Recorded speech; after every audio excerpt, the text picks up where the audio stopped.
Our journey now takes us from the wild kingdom of Etosha, leaving behind its vast salt pans and congregations of wildlife. We venture north, towards a land etched by time and sculpted by unforgiving elements. We are flying towards the remote and rugged landscapes of the Northwest, a territory defined by the Kunene River, which forms the border with Angola and serves as the region's fragile lifeblood. We are entering Kyokoland, a name that translates from Herero as the faraway land. It is a region of stark, almost brutal beauty where skeletal trees claw at the sky and ancient mountains hold the heat of 1,000 summers. This is a land of extremes, where survival is a testament to adaptation, a place where the earth itself dictates the terms of life. And for centuries this has been the home of the Himba people, one of Namibia's most iconic and culturally distinct communities. They are the Ochre people of the Kunene, a semi-nomadic pastoralist group whose identity is inextricably linked to this harsh terrain. Their story is one of profound resilience, forged in the crucible of history and hardship. Descended from the great Herero migration centuries ago, the Himba's path diverged from their kin. While other Herero groups moved further south, the ancestors of the Himba remained here. In the 19th century they faced near annihilation from marauding Nama cattle raiders. Stripped of their herds, the very foundation of their existence, many fled across the Kunene into Angola, surviving as hunter-gatherers. They became known as the Ovatwa. Those who remained, impoverished and scattered, endured. It was this period of intense suffering that solidified their unique identity, and their eventual return and reclaiming of their pastoralist traditions is a cornerstone of their oral history. Their way of life, therefore, is not a relic of an unchanged past, but a hard-won victory of cultural survival. Stepping into a Himba village is to witness this living history. The first thing that captivates any visitor is their striking appearance, a visual language that communicates identity, age, and status with breathtaking artistry.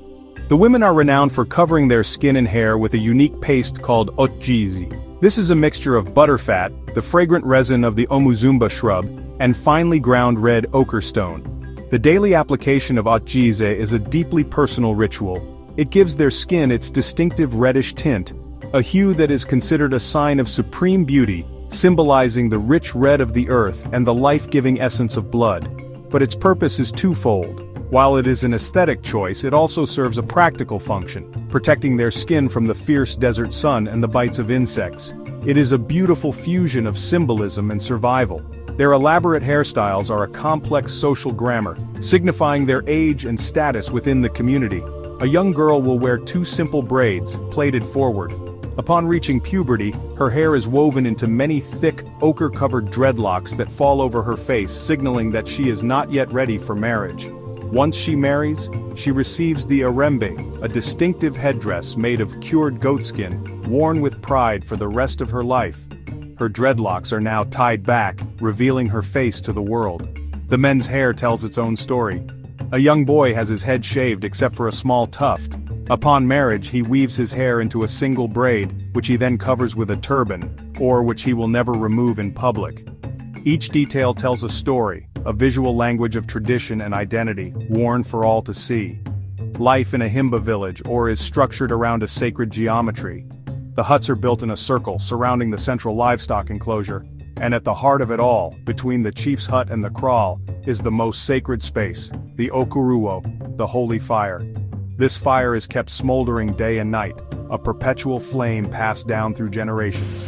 It represents the ancestral spirits of the community and serves as a vital link between the living, the dead, and their supreme being, Mukuru.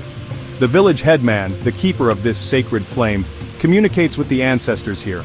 All important rituals, from births to marriages, and all community decisions are made around it. A sacred line, which must never be crossed by outsiders or women of childbearing age, runs from the main hut's entrance through the fire to the kraal entrance, connecting the head of the family to the source of his wealth and his ancestors. Their homes are simple, cone-shaped structures, ingeniously designed for this climate. They are built from a frame of mopane poles, then insulated with a plaster of earth and cattle dung, a task performed by the women.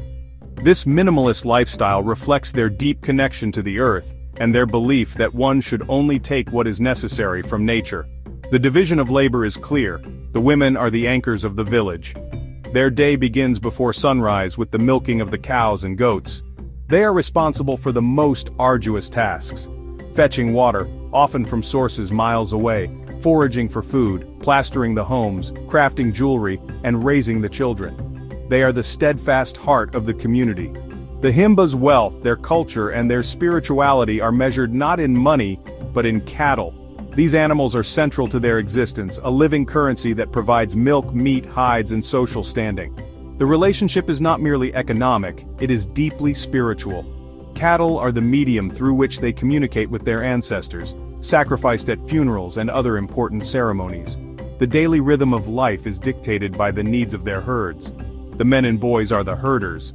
Their primary responsibility is to protect the cattle and guide them to scarce water and grazing, a task that often takes them away from the main village for weeks or even months at a time, living in temporary camps. They know each animal by name, its temperament, and its entire lineage. This profound bond between people and livestock is the engine of Himba society. But this ancient way of life, so perfectly attuned to its environment, now stands at a precarious crossroads. Despite the pressures of the modern world encroaching on their territory, the Himba have shown incredible resilience. Yet the challenges they face today are more complex than ever before. Recurrent, devastating droughts intensified by a changing climate threaten their pastoral economy. Less rain means less grazing, and weakened cattle threaten the very foundation of their culture. Furthermore, large-scale development projects loom.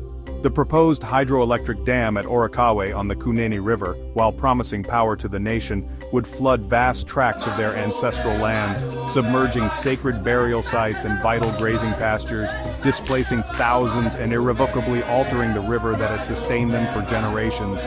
Tourism presents its own paradox. While it offers a much-needed source of income, it risks turning a living culture into a spectacle, a human safari. The greatest challenge, however, may come from within. The lure of the modern world is strong. As more Himba children attend formal schools, they are introduced to a different set of values and aspirations. This creates a deep tension between the pull of tradition and the promise of a different future, leaving many young people to navigate a difficult path between two worlds. Yet to see the Himba as a vanishing people is to miss the point of their entire history. They have managed to hold on to their traditions and their unique cultural identity with great pride, adapting and negotiating with the outside world on their own terms. Meeting them is a humbling reminder not just of the rich diversity of human experience on our planet, but of the profound strength of a community that knows who they are. Their story is not over. It is a powerful, ongoing testament to the resilience of the human spirit in one of the Earth's most challenging and beautiful corners.